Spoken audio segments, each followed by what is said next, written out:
believe Chris Jung is in New York with the team. And a good afternoon, sir. How the heck are you? Hey, guys. I'm well. How are you all? We're doing well. You know, the loss last night was tough for us, so we've been just talking about that. How are you guys doing? How's the team doing? Well, I think everybody's trying to stay upbeat. Certainly, we don't want to. There's no panic in terms of the last week and a half has been tough, but it's also why you play 162. I think the key for us is now how we handle it moving forward and how we come out of this. As I look at it, we're still a really good baseball team, and we're in a great spot as we kind of wrap up August here and go into the month of September. And my hope is that we turn this around and our best baseball is still ahead of us. How tough is it as a pitcher to have a walk-off walk and lose control like that? Did you have a chance to talk with Jonathan or check in on how he's doing there before the news today of sending him back? Well, yeah, I was here. We met with Jonathan, and this was an issue we saw with Jonathan earlier in the season. He did a great job of making some corrections at AAA and pitching very well, especially in the last few weeks, the month of August, and his walk rate was down, his strike rate was up.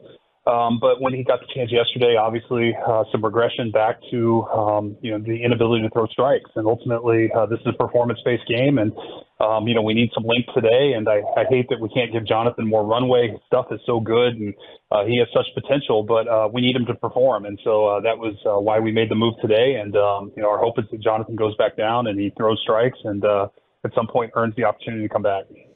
Performance-based, and, I think – that's accurate, but it's also a sample size sport that you can't overreact to things, But I guess the question would be, and what fans are starting to wonder is the pressure of it, starting to affect your performance in a bad way, and is that contagious at all? Well, you mean the pressure of performing at the big leagues?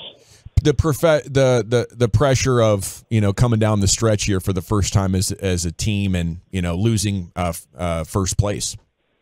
Oh, I'm not worried about our group in terms of that. We've got a veteran group. These guys have done it. Throughout their careers, they've performed in in different scenarios and situations.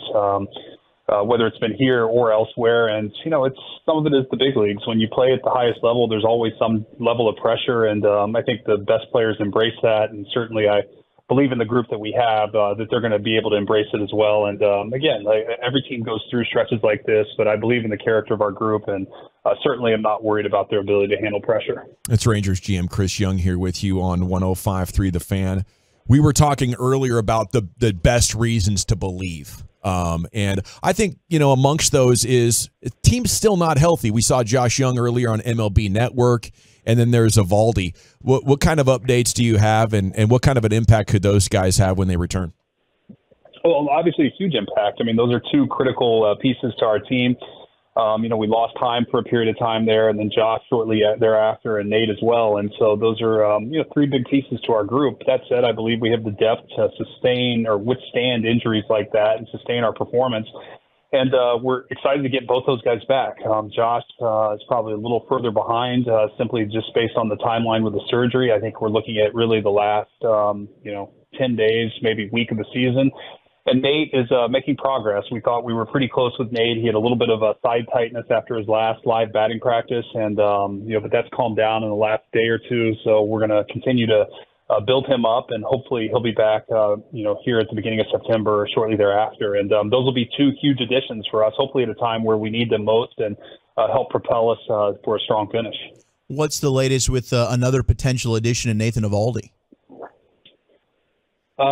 Well, that was the update on Eovaldi, is that he's he had the little side tightness, and he's coming back and hopefully be back here early in September. That's on me. That's on me, CY. I heard Josh Jung, and I thought that was a Josh Jung focused question. There was a day I would have called you out on that. Nope. I'll call myself out. I would have called you out on that. That's on me. That's on me right there. I think the pressure got to Zach a little bit. Yeah, it did. Big interview for us. Yeah. It's been tough on all of us. Don't send me back down just yet. I did want to ask about runners in scoring position. That was an area the team was just so darn good at for the majority of the season. And during this 10-game stretch, you've really kind of seen that taper off. What's your evaluation of that area of the club right now? Well, it's obviously guys pressing slightly, just trying to do a little too much. And I think this is kind of the message to the group is let's just get back to the basics. Let's do the little things really well and not beat ourselves. And if we, we don't need a 3-run homer every time there's a runner in scoring position, sometimes a single, just even a walk. And I think the game on Saturday night was a perfect example. We won that game in the 9th inning with 2 hits, and the guys really had great ABs. They grinded out the opposing pitcher and led to a big inning there to help win the game. And so I think that's the character of our group. I think that's what we can't get too far away from. We need to remain patient. We're a group that will pass the baton and let the next guy drive in the run. So I think as we kind of get back to who we are, our identity, we do the little things really well. We run the bases well. We make the simple plays. And we play smart heads-up baseball. We're a talented team, and as long as we don't beat ourselves, I think we'll reverse course here and come out of this. It's our guy Chris Jung here, Rangers GM on the Fan. You've done so many great things, and we love how you've been so aggressive building a contender. I was wondering if you could go back to the trade deadline, if maybe you'd been more aggressive with the bullpen, reflecting on what's happened. Some of that's dictated by the market, and so we felt like we had needs in the rotation. We added both Chapman and Stratton. We felt like by adding to the rotation and being able to get our guys healthy, that we would potentially make our bullpen better. And I think we saw a stretch where that really happened, where we pitched very well. We were pitching deeper in the games, and then as our starters don't pitch as deep in the games, we need to rely on the bullpen a little bit more. And really the compound effect of that is that the next day you're not as fresh. You play back-to-back tight games, and you're relying on guys who have been used back-to-back nights, and it gets a little bit more challenging. So the market was a tough market. I think we really identified starting pitching as the biggest area of need. We did our best to upgrade the bullpen, but we also feel very confident in the group we have. I mean, we have some arms in our bullpen that at times have performed very, very well. All of these guys would be in the bullpen for other organizations, other teams. And so can we put that together all at once?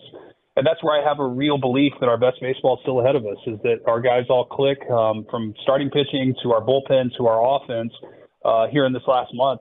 Great things can happen. CY, has bunting become a lost art?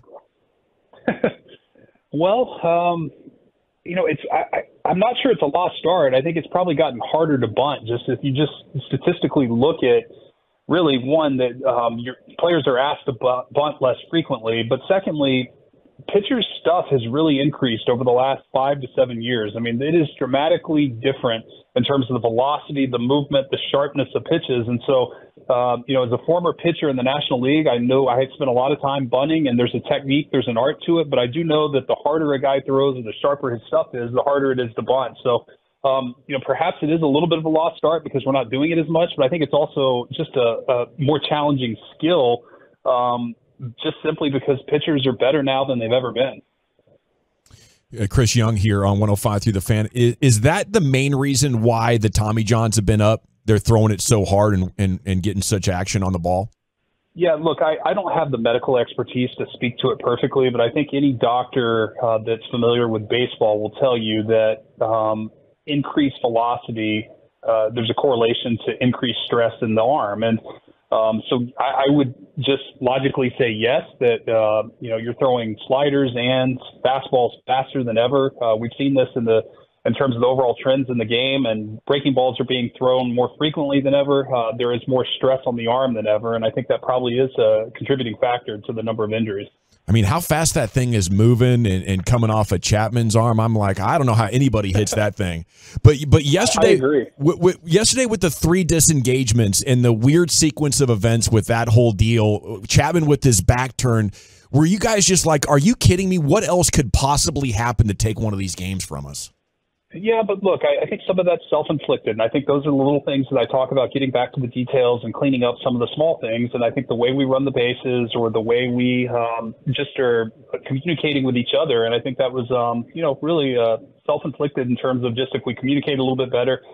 Chappie obviously was unaware that Jonah had called the timeout. I think he thought the hitter had called it. I think Jonah didn't realize that Chappie was unaware, and just I think there's just a little bit more communication that we could have in those moments, and that was, it's something we can improve. As long as we learn from it and it doesn't happen again, then it's going to serve us well. I hate that it had to happen and potentially led to a loss. But that said, we're going to learn from it, and it's something that's correctable and fixable. And if we fix those things, the team is talented enough to win those games.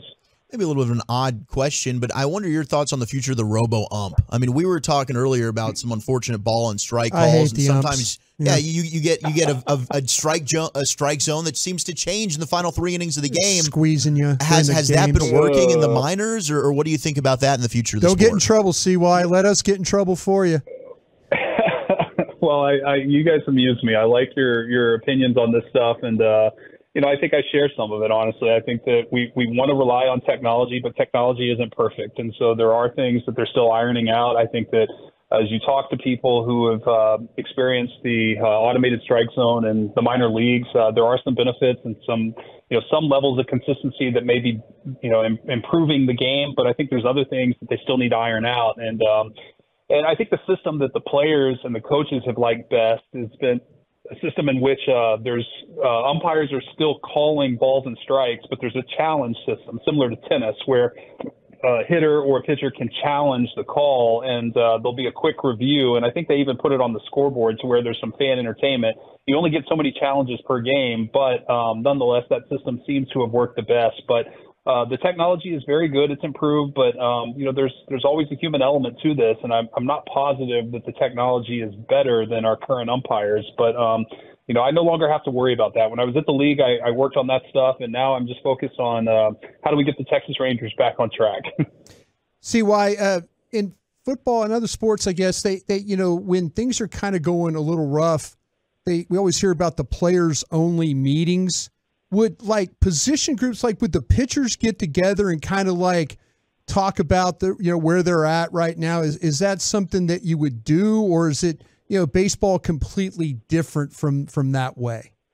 No, I think I've been in obviously basketball locker rooms and a lot of major league clubhouses, and every team's a little bit different in terms of how they handle these. And I think that to some extent it needs to happen organically. I mean, I think from my perspective, I can't force it. As a front office, we can't force it. As a coaching staff, I know Boach has had a meeting and just reinforced to the guys how good we are. And, if we get back to playing our style of baseball, we'll be fine. But, those things happen organically amongst the team. And so it's really up to them to figure out the opportune time to have those meetings and to work through as a team what they need to support each other. But I have no doubt we've got a great group of guys. We have a lot of leaders in that clubhouse, and they're communicating daily, whether it's pitchers to position players to pitchers, or just amongst the respective groups, that these guys care. They're working their tails off, and I'm confident that they're going to be fine, given the level of care that they have.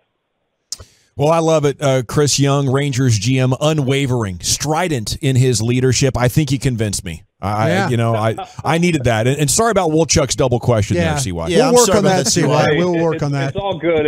Trust me, if my wife she gets mad at me every time I ask to repeat myself. It happened today, so I get it. I completely get it. I'm embarrassed. Give him hell. We'll be pulling for you.